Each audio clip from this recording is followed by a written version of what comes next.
तो आज हम इस वीडियो में अडानी इंटरप्राइजेस इस कंपनी का आज हमें जो क्वार्टर फोर का रिजल्ट अनाउंसमेंट होते हुए देखने को मिला है, तो उसके बारे में हम इस वीडियो में इंफॉर्मेशन देखेंगे। लेकिन उससे पहले अगर आपने पहली बार इस चैनल को विजिट किया है तो इस चैनल को सब्सक्राइब कीजिए, साथ ही में बेल आइकन प्रेस करके ऑल सेक्शन पर क्लिक करें ताकि आपको शेयर मार्केट की अपडेट जानकारी मिल सके। तो आज हम इस वीडियो में अडानी एंटरप्राइजेस लिमिटेड इस कंपनी का जो क्वार्टर फोर का रिजल्ट आज हमें अनाउंसमेंट होते हुए देखने को मिला है, तो उसके बारे में हम इस वीडियो में फुल इन्फॉर्मेशन देखने वाले हैं। और इस क्वार्टर फोर का जो कंसोलिडेटेड फाइनेंशियल रिजल्ट आज हमें लॉन्च होते हुए देखने को मिला है, तो उसका कंपैरिजन हम क्वार्टर थ्री और पिछले साल के क्वार्टर फोर से करके देखेंगे और उसमें हमें ग्रोथ देखने को मिली है या फिर कंपनी के जो परफॉर्मेंस है वो डाउन होते हुए देखने को मिले, तो इसके बारे में हम इस वीडियो में फुल इन्फॉर्मेशन देखने वाले। और तो कंपनी का जो क्वार्टर फोर का रिजल्ट है वो हमें यहाँ पर सभी यहाँ के जो नंबर्स है वो करोड़ में देखने को मिल रहे हैं, तो उसको यहाँ पर कन्वर्ट करने की कोई ज़रूरत नहीं है। तो सबसे पहले हम इस क्वार्टर फोर का जो रिजल्ट है उसमें कंपनी का टोटल इनकम देखेंगे, जिसमें रेवेन्यू फ्रॉम ऑपरेशन और अदर इनकम है वो हमें इस कंपनी का क्वार्टर फोर में 25,141 करोड़ का देखने को मिला है, जो कि अगर हम इसका कंपैरिजन क्वार्टर थ्री से करके देखेंगे तो उस समय कंपनी का टोटल इनकम 18,963 करोड़ का था। तो लगभग यहाँ पर 6,000 करोड़ की ग्रोथ कंपनी के टोटल इनकम में हमें इस क्वार्टर फोर में देखने को मिली, जो कि कंपनी के लिए एक अच्छी बात है। वही इस क्वार्टर फोर का जो टोटल इनकम है उसका कंपैरिजन हम पिछले साल के क्वार्टर फोर से करके देखेंगे तो उस समय कंपनी का टोटल इनकम है वो हमें कंपनी का 13,688 करोड़ का देखने को मिला था, जो कि अभी हमें ये बढ़कर 25,000 तक आते हुए देखने को मिला है। तो लगभग 11,000 करोड़ के आसपास अगर हम देखेंगे तो कंपनी के यहाँ पर हमें टोटल इनकम में ग्रोथ देखने को मिली है। तो कंपनी का ईयर और ईयर बेस में अगर हम टोटल इनकम देखेंगे तो एक अच्छी ग्रोथ कंपनी के टोटल इनकम में हमें इस क्वार्टर फोर में देखने को मिली है। तो कंपनी का जो टोटल इनकम है उसमें हमें क्वार्टरली बेसिस और ईयरली बेसिस दोनों में इस कंपनी के क्वार्टर फोर में अच्छी ग्रोथ देखने को मिली, जो कि बिजनेस के लिए अच्छी बात है। लेकिन कंपनी का जो नेट प्रॉफिट और ईपीएस है वो भी हमें इसी की तरह क्वार्टर फोर में जो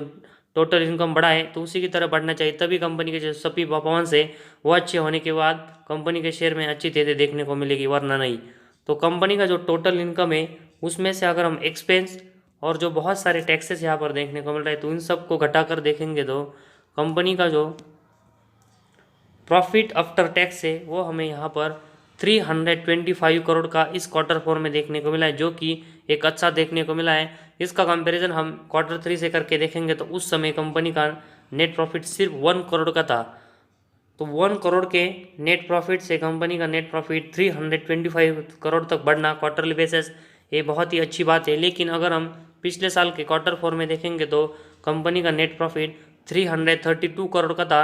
और कंपनी का ये नेट प्रॉफिट अभी हमें इस क्वार्टर फोर में 325 करोड़ का देखने को मिला है। तो ईयर और एयरवेज में कंपनी का नेट प्रॉफिट हमें थोड़ा सा गिरते हुए देखने को मिला है। तो कंपनी का जो टोटल इनकम है वो हमें क्वार्टर फोर में पिछले साल के क्वार्टर फोर के कंपेरेटिवली यहाँ पर लगभग डबल के आसपास बढ़ते हुए देखने को मिला था। लेकिन फिर भी अगर हम इसका कंपैरिजन प्रॉफिट से करके देखेंगे तो इस क्वार्टर फोर में जो कंपनी का नेट प्रॉफिट है वो हमें पिछले साल के क्वार्टर फोर के कंपेरेटिवली कम होते हुए देखने को मिला है। तो इसका सीधा सीधा अगर हमें इम्पैक्ट देखेंगे तो कंपनी के जो एक्सपेंस और जो हम एक्सपेंस बढ़ते हुए देखने को मिले हैं तो उसी की वजह से कंपनी का नेट प्रॉफिट अभी हमें कम होते हुए देखने को मिला है। और साथ ही में कंपनी का जो प्रॉफिट मार्जिन है उसके ऊपर भी हमें यहाँ पर इम्पैक्ट आते हुए देखने को मिला है और कम होते हुए देखने को मिला है। तो उसी वजह से इस क्वार्टर फोर में कंपनी का जो नेट प्रॉफिट है वो हमें यहाँ पर कम होते हुए देखने को मिला है। तो इसी वजह से जो कंपनी से एक्सपेक्टेशन थी तो उसके कंपेरेटिवली कंपनी का नेट प्रॉफिट यहाँ पर हमें कम होते हुए देखने को मिला है और इसी की वजह से कंपनी के शेयर में हमें गिरावट होते हुए देखने को मिल सकती है। तो कंपनी का जो प्रॉफिट लॉस तो कंपनी का जो नेट प्रॉफिट है वो हमें यहाँ पर एक्सपेक्टेशन से कम आते हुए देखने को मिला है, जिसकी वजह से यहाँ पर थोड़ी सी ख़राब बात हमें देखने को मिली है। वही अगर हम इसके बाद कंपनी का ईपीएस देखेंगे तो इस क्वार्टर फोर में अडानी इंटरप्राइजेस का ईपीएस हमें 2.77 देखने को मिला है, जो कि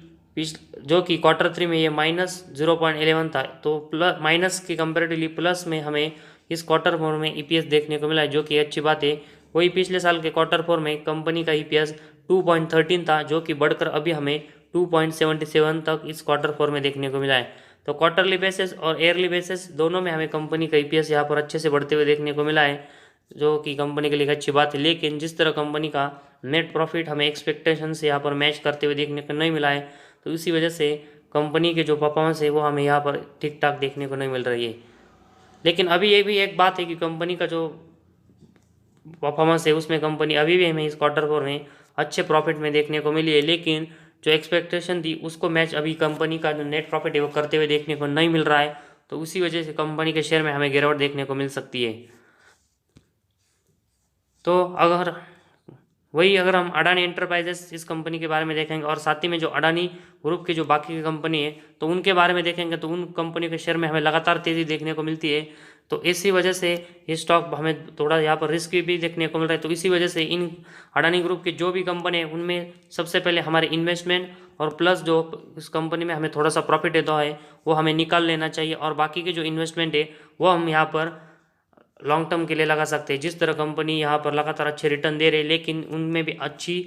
खासी हमें रिस्क भी देखने को मिल रही है। तो इसी वजह से कंपनी का शेयर एक हाई प्राइस से पिछले कुछ दिनों में हमने देखा था कि अडानी ग्रुप से रिलेटेड जो न्यूज़ आई थी तो उसके बाद इन कंपनी के शेयर में लगातार हमें गिरावट देखने को मिली थी। तो उसी तरह की अगर हमें एक अच्छी तेज़ी के बाद फिर से इन कंपनियों के शेयर में गिरावट देखने को मिलती है, जो हमने इस कंपनी में यहाँ पर इन्वेस्टमेंट की है तो उससे हमें लॉस भी हो सकता है। तो इसी वजह से हाई प्राइस पर इन कंपनी के शेयर में ज़्यादा इन्वेस्टमेंट करना सही बात नहीं होगी। तो इसी वजह से जिस तरह के अडानी के स्टॉक्स होते हैं जिनमें बहुत ही हमें तेज़ी देखने को मिलती है लेकिन उतनी भी रिस्क हमें इस कंपनी में देखने को मिल रही है, तो कंपनी के जो परफॉर्मेंस है उससे ज़्यादा कंपनी के शेयर में कंपनी के जो शेयर्स है उसमें कंपनी के जो परफॉर्मेंस है उससे भी ज़्यादा की तेज़ी कंपनी के शेयर में देखने को मिलती है। तो उसी वजह से कंपनी के शेयर में यहाँ पर उनके ज़्यादा रिस्क देखने को मिल रहे। तो उसी वजह से इन कंपनी के शेयर को हाई प्राइस पर खरीदने से हमें यहाँ पर लॉस भी हो सकता, हाई प्राइस पर इन कंपनी के शेयर को खरीदने से यहाँ पर रिस्क हो सकती है। तो इसी वजह से हाई प्राइस पर इन कंपनी के शेयर को बाय करने से हमारी जो रिस्क है वो भी बढ़ती है। तो इसी वजह से रिस्क रेशो मेंटेन रखने के लिए हमें इन कंपनी में प्रॉफिट बुकिंग और साथ ही में जो इन्वेस्टमेंट है वो यहाँ पर निकाल लेनी चाहिए।